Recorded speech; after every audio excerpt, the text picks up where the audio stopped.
We're on the same side here on this. Whoever said it was legal is what it is. I mean, it's corrupt as hell. You want to fight corruption? Glenn Beck is trying to fight corruption, right? Why are you against him fighting corruption? Because I have a problem fighting corruption with lies and stupidity. So how are you going to fight it? With truth and so what's the truth? Let's hear your truth. Well, here, let's look at the representative Joe Wilson you buy, right? Okay? Here's my You mean the guy that told the truth? Wait a minute. Hang on. So the world's not black and white, it's changed, right? That's kind of funny. Pretty close. So let's look at the UI law, right? In response to Barack Obama saying that these healthcare benefits would not apply to illegal aliens, correct? Now, technically, Obama was lying. He was wrong. You're right, because in some ways they do apply to illegal aliens. Have you read the healthcare bill? Yeah, but I don't know all the clauses. Okay. Have you read the healthcare bill? I have not. Okay. I have, yes. Yes, you can read it. I've read it. It's online. Here's my thing. The reality is there's no place anywhere within that bill that mentions death panels or, more importantly, guaranteeing rights to illegal aliens. But wait, you're going to throw me in jail if I don't get on your plan. Wait, I'm not there yet. Hang on. Yeah. So, okay. So, technically, that would make it seem like Barack Obama was telling the truth. It's not applying to illegal aliens. The reality is, though, currently one of the plans in there is the Securities Exchange Commission, right? Which is how you would trade your card plan for this. And that there's no verification of citizenship. So on one hand, Barack Obama is technically right. It's not guaranteeing rights to illegal aliens. On the other hand, he's technically wrong. That makes Joe Wilson technically right and technically wrong. Also, there's the argument that the United States Constitution guarantees, or not guarantees, there's laws within the United States that guarantee the same standard of care for everyone. Right? If I were to walk into the stab wound to a hospital, they treat the stab wound as law that makes if your children go to an illegal alien, you go to emergency room, they're going to treat you anyway. Right, they're going to treat you regardless now. So technically, you can't argue that Barack Obama's blatantly lying. Is he coloring the truth? Yes. That's the same thing Glenn Beck does. And don't get me wrong. I like none of that has to do with Joe Wilson and the flap about him. Well, the flap about Joe Wilson wasn't whether what he said was true or not. What the flap about Joe Wilson was the fact that he interrupted the speech by a sitting president, which violates the decorum of the United States Congress. Well, to a degree, I agree. What the flap is all about. But at the same time, I mean, there are better ways to put on about it. However, it was a reactionary statement. It wasn't like a planned move on. I think he honestly said, bullshit. So on one hand, I agree. It is disrespectful to a sitting president. Regardless if you like the guy, you can't disagree. Every president previous has gotten the same respect. On the other hand, though, these are different times, and quite frankly, I understand why the guy gets a little So bit what upset. are you for? I'm for actual logical thinking, not party line, not reactionary statements. Because if I looked at it from the base, like the very broad view of it, hell yeah, illegal aliens are getting cared. Damn it. But at the same time, that's not always the truth. Now here's the thing. We also, let's look at the immigration debate, right? Shutting down the borders doesn't work because it's contradictory to anything America's ever stood for.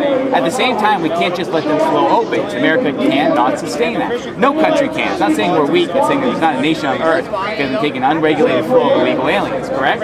So what's the broad solution, right? If you go from the black solution, it's build a wall, kick them all out, America forever. If you go on the white solution, it's we should be an open society and merge. And both are bullshit. I like a middle ground. Now that doesn't mean I'm against a political party or two. I'm saying let's look at the empirical evidence and make a decision based on that. Right? So look here. Free markets, not freeloaders. Goddamn right, sir. I agree with you 100%. Capitalism is, at least the brand of capitalism the United States practices, I believe is one of the best economic systems we've ever seen. At the same time, it's not perfect. There are issues within capitalism. You wouldn't open the borders, you just said that. No, but honestly, I would reform immigration practices. But wouldn't you try to close the borders? Absolutely. That's what I'm saying. It's an area of gray. You can't just rule on one side and say, lock them all out. What we have now is what we're going to have. You can't go the other side and say everyone should come in and live. It has to be a middle ground. Until you close the borders. Right. Right. We need to secure the borders. Secure the borders. Not only close them, I mean secure them. Right. And there's a whole modicum of issues The within only there. way we're going to secure our southern border, this is not an issue on the northern border, and also if a couple of 100,000 Canadians came across the border, frankly, I don't think our government or our people would A, know the difference, or B, can't. Okay, because they speak English, they look like us, they sound like us, and they blend in just like us. And you know something?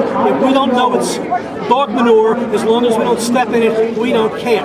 But if they come across the border speaking Spanish, eating tacos, and picking our fruit and working for free, working for next to free, that we care about because they don't look like us, sound like us. No, we care about it because it costs us a lot. Well, honestly, hang on though. Let me finish. So, we're only talking about the southern border. Okay? How do you secure the southern border? The answer is you help our neighbor to the south keep their people by helping them build their economy, building jobs. They're too corrupt.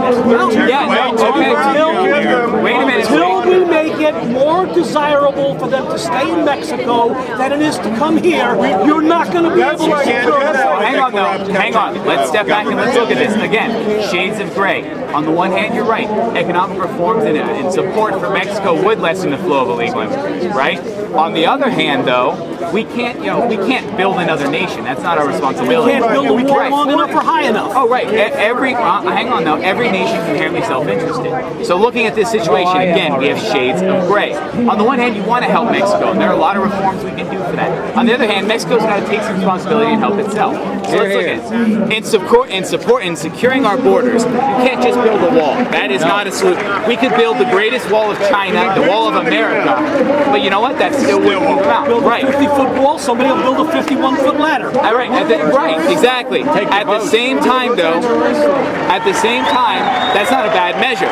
Now, I'm not talking about the physical securing of our borders necessarily, because yeah, sometimes the wall is not the best solution, but on the same time, you have to step back and say, what can we do to help the Mexican government, right? Because they are our allies. I mean, NAFTA has been a great thing, arguably, for the United States. Got to fight the left wing down there. The money we gave them to beef up the military was used to go to the drug cartel. There are great interests. Yeah, there's instances of They took federal our allies. money and gave it to the drug cartel. Right. Excuse me, hold on. When was the last time you traveled the interior of Mexico? I lived in Mexico for 12 years. When did you leave?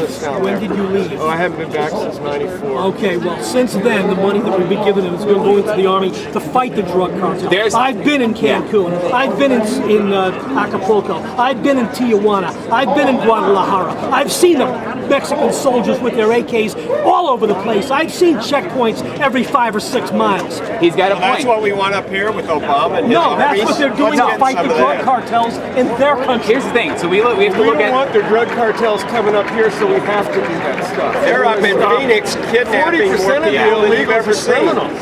Well, okay, let's get back Largest kidnapping city in the world. Either fight them here or fight them there. You can't have it both ways. We are having both ways. We're fighting them here. All right, so here, let's look at this. Corruption in the Mexican government, right? Yes, there have documented or reported incidents of federal allies guarding drug cartel smugglers. But it's important not to demagogue an entire group of individuals. That's like saying all the Tea Party peoples are radicals. Right about that. Right? I mean, that's ridiculous. Right. Are there people here who might be a little nuts? Yeah. Are there people at 7-Eleven who might be a little nuts? Yeah, right. I like that actually. All right. So let's look at this. On the other hand, we have our own federal officials. Right. Now, the other hand, though, Mexican government's not, helping the drug cartels completely. Is there some give and take? Unfortunately, yes. But it's not in the best interest of Mexico to have these individuals there. They're not supplying the local economy. They're not building hospitals and schools. They're profiting off the people of Mexico, right? So we have to look at this problem again. First thing we can tackle is cocaine addiction in the United States of America. We're the #1 consumer of cocaine on the planet. Mexico just legalized it, and methamphetamines, Yes. and heroin, and everything else. And there's some arguments for that. If you look at Portugal, in Portugal, they have decriminalized a certain amount of all drugs. And you know what?